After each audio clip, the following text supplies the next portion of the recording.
ಇನ್ನು ಮುಂದೆ ನಿಮ್ಮ ನೆಚ್ಚಿನ ಧಾರಾವಾಹಿಗಳ ಫುಲ್ ಎಪಿಸೋಡ್ಗಳು ಸನ್ ನೆಕ್ಸ್ಟ್ ಆಪ್ನಲ್ಲಿ ಮಾತ್ರ. ನಾನ್ ನಿನ್ನೆ ಕೇಳ್ತಿರೋದು, ಯಾಕೋ ಸುಮ್ನಾಗ್ಬಿಟ್ಟೆ? ಅದು ಅಕ್ಕ, ಮಂತ್ರ ಅಂತ ಅಲ್ಲ. ಆ ಜಾಗದಲ್ಲಿ ಯಾರು ಇದ್ದಿದ್ರು ಅವ್ರು ಹಾಗೆ ಸಪೋರ್ಟ್ ಮಾಡಿ ಮಾತಾಡ್ತಿದ್ರು. ನೀವೇ ಯೋಚನೆ ಮಾಡಿ, ನಮ್ ವ್ಯವಹಾರಕ್ಕೆ ಅವಳ ಕನ್ಸನ್ನ ಪಣಕ್ಕಿಟ್ಟು ಅವಳ ಹಣನ ನಮಗ್ ಕೊಟ್ಟಿದ್ದಾಳೆ ಆ ಹುಡುಗಿ. ಅದು ನಾವ್ ಯಾರು ಏನು ಅಂತ ಗುರ್ತು ಪರಿಚಯ ಇಲ್ದೆ. ಗುರ್ತು ಪರಿಚಯ ಇಲ್ದಿರೋ ನಾವೇ ನಮ್ಮವ್ರಿಗೆ ಹಣ ಕೊಡೋದಕ್ಕೆ ಹಿಂದೆ ಮುಂದೆ ನೋಡ್ತೀವಿ ಅಲ್ವಾ ಅಕ್ಕ? ಇವಳು ನನ್ನೇ ಕುಟುಕ್ತಿದ್ದಾಳೆ. ಅವತ್ತು ಇವ್ರು ಗಂಡ ಹೆಂಡತಿ ನನ್ನನ್ನ ದುಡ್ಡು ಕೇಳ್ದಾಗ ನಾನ್ ಕೊಟ್ಟಿರ್ಲಿಲ್ಲ. ಅದಿನ್ನು ಇವ್ರ ಮನ್ಸಲ್ಲೇ ಇದೆ ಅನ್ಸುತ್ತೆ. ಅಕ್ಕ, ಯಾಕೆ ಸುಮ್ನಾಗೋದ್ರಿ? ನಾನು ಹೇಳೋದ್ರಲ್ಲಿ ಏನಾದ್ರೂ ತಪ್ಪಿದ್ಯಾ? ಇಲ್ಲ ಇಲ್ಲ ಕಣೋ. ಏನಂದೆ ಶಾಂತಿಮಾ ನೀನು? ಅದೇ ಅಕ್ಕ, ನಮ್ಮೂರು ಅನ್ನೋ ಸಂಬಂಧಗಳಿಗೆ ಬೆಲೆ ಕಳೆದೋಗ್ತಿರೋ ಈ ಕಾಲದಲ್ಲಿ ಆ ಹುಡುಗಿ ನಮಗ್ ಸಹಾಯ ಮಾಡಿದ್ದು ದೊಡ್ಡ ವಿಷಯ ಅಲ್ವಾ? ಅಲ್ಲ ಶಾಂತಿಮಾ, ಹಣ ಕೊಟ್ಟ ಮಾತ್ರಕ್ಕೆ ಸಂಬಂಧ ಬೆಳೆಸ್ಕೊಳ್ಳೋದಿಕ್ಕಾಗತ್ತಾ? ಇಲ್ಲ ಸಂಬಂಧಿಕರು ಅಂತ ಅನ್ಕೊಳಕ್ಕಾಗತ್ತಾ? ಏನೋ ಇದು ಶಾಂತಿಮಾ, ನೀನು ಇಷ್ಟೊಂದ್ ಮುಗ್ದೇನಾ?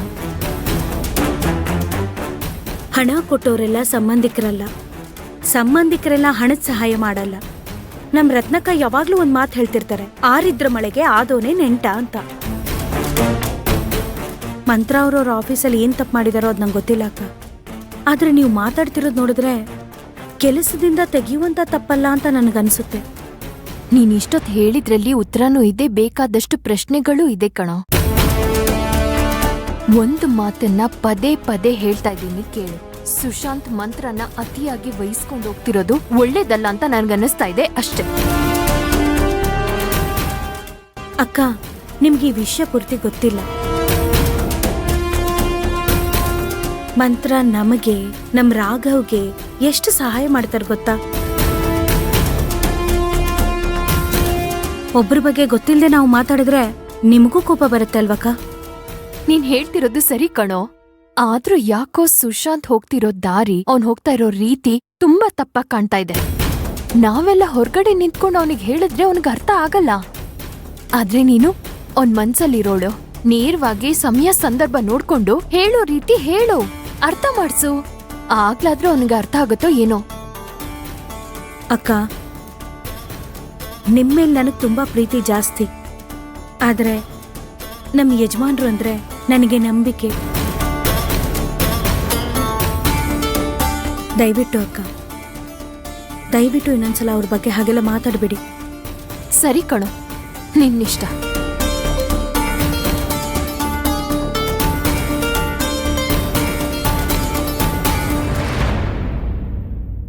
ಶಾಂತಿ, ಮಂತ್ರ ಬಗ್ಗೆ ನಾನ್ ಮೊದ್ಲಿಂದನೂ ನಿನ್ಗೆ ಹೇಳ್ತಾ ಇದ್ದೀನಿ. ಆದ್ರೆ ನೀನ್ ನನ್ ಮಾತನ್ನ ನಂಬ್ಲೇ ಇಲ್ಲ. ನನ್ ಬಿಡಮ್ಮ, ನಾನ್ ಓದು ಬರಹ ಕಲಿದೇ ಇರೋಳು. ಆದ್ರೆ ಅವರು ದೊಡ್ಡ ದೊಡ್ಡ ಓದಿರೋರು, ದೊಡ್ಡ ಕೆಲಸದಲ್ಲಿರೋರು, ಹೊರಗಡೆ 4-6 ಜನರ ಹತ್ರ ಬೆರ್ತಿರೋರು. ಅವರೇ ಹೇಳ್ತಾರೆ ಅಂದ್ರೆ ಅವ್ರ ಮಾತಲ್ಲಿ ಸತ್ಯ ಇರಲ್ವೇನಮ್ಮ?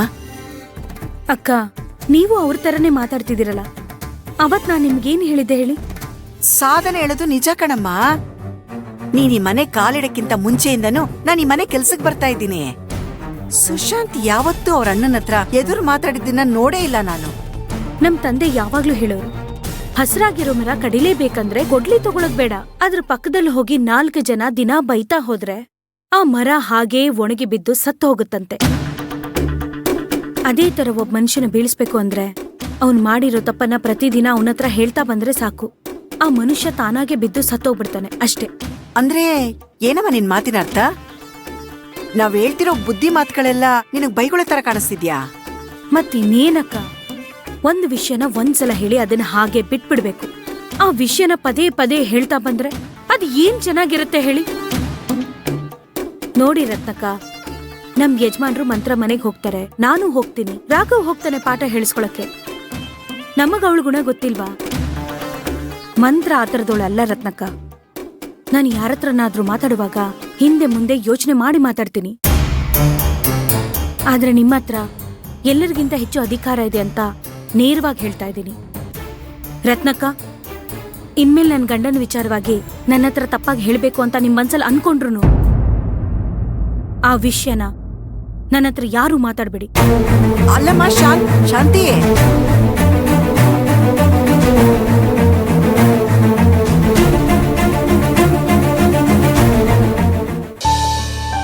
ಮಾಡ್ತಾ ಇದೀಯಮ್ಮ? ಕೊಡಿಲಿ, ಏನಿಲ್ಲ. ತೊಳಿಬೇಕು, ಕೊಡು.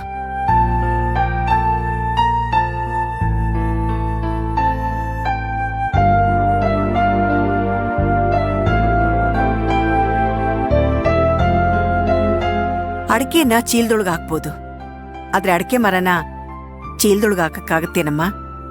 ನೀನ್ ತುಂಬಾ ಅಮಾಯಕಿ ಕಣಮ್ಮ. ಅಮ್ಮ, ಕಂದ, ಜ್ವರ ಹೋಯ್ತಾ ನಿಂಗೆ? ಸರಿ ಓದ್ಯಾ ನೀನು? ಓನಕ್ಕಂದ ಒಬ್ನೇ ಬಂದ್ಬಿಟ್ಟಿದ್ಯಾ?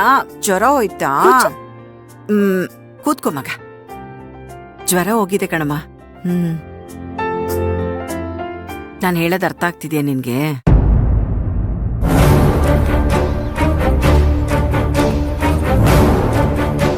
ಅಕ್ಕ, ನೀವು ನಮ್ಮ ಯಜಮಾನ್ರನ್ನ ಚಿಕ್ಕ ವಯಸ್ಸಿಂದ ನೋಡಿರ್ಬೋದು, ಆದ್ರೆ ಅವ್ರ ಮನ್ಸೆಂತದ್ದು ಅಂತ ನಿಮ್ಗೆ ಗೊತ್ತಿಲ್ಲ.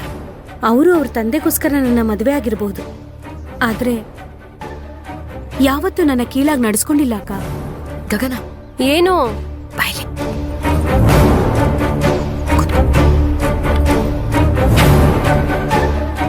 ಅರೆ, ನಿನ್ ಗಂಡ ಕೆಟ್ಟವ್ರು ಅಂತ ನಾನೆಲ್ಲಮ್ಮ ಹೇಳ್ದೆ?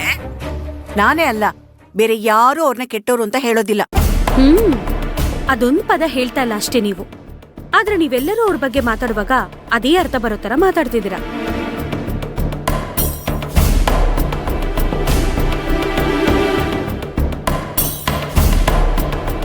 ರತ್ನಕ್ಕ, ನಿಮಗ್ ಗೊತ್ತಾ, ಅವ್ರು ಒಂದಿನ ನನ್ನ ಹತ್ರ ಕೇಳಿದ್ರು, ಶಾಂತಿ, ನೀನ್ ಯಾವತ್ತೂ ಏನ್ ಬೇಕು ಅಂತಾನೂ ಕೇಳಿಲ್ವಲ್ಲ, ಯಾಕೆ ಅಂತ ಕೇಳಿದ್ರು. ಅದಕ್ಕೆ ನಾನೇನಂದೆ ಗೊತ್ತಾ? ಕೇಳೋದಕ್ಕೂ ಮುಂಚೆನೆ ನನ್ನ ಮನ್ಸನ್ನ ಅರ್ಥ ಮಾಡ್ಕೊಂಡು ಎಲ್ಲ ನೀವೇ ತಂದ್ಕೊಟ್ಬಿಡ್ತೀರಾ ಅಂತ ಹೇಳ್ದೆ. ಅವ್ರಿಗೆ ಎಷ್ಟು ಆಶ್ಚರ್ಯ ಆಯ್ತು ಗೊತ್ತಾ ಅವಾಗ.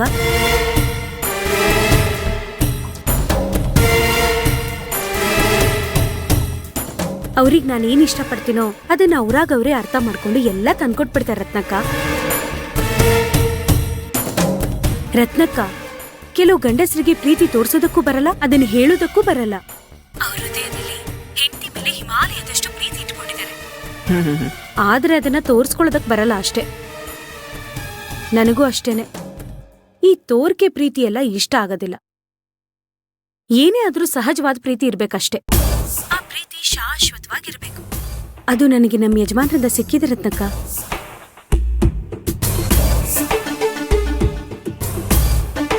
ನೀನ್ ನೋಡ್ವೇನಾ, ನೀನೇ ಜೋಪಾನ ಮಾಡ್ಕೋಬೇಕು ಕಣಮ್ಮ.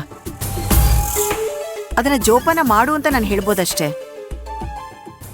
ಅದು ಬಿಟ್ರೆ ನನ್ನ ಕೈಯಿಂದ ಬೇರೆ ಏನೂ ಹೇಳಕ್ಕಾಗಲ್ಲ. ನಾನು ಹೇಳಿದ್ದೇನಾದ್ರೂ ನೀನ್ ಮನ್ಸಿಗೆ ಹಚ್ಕೊಂಡು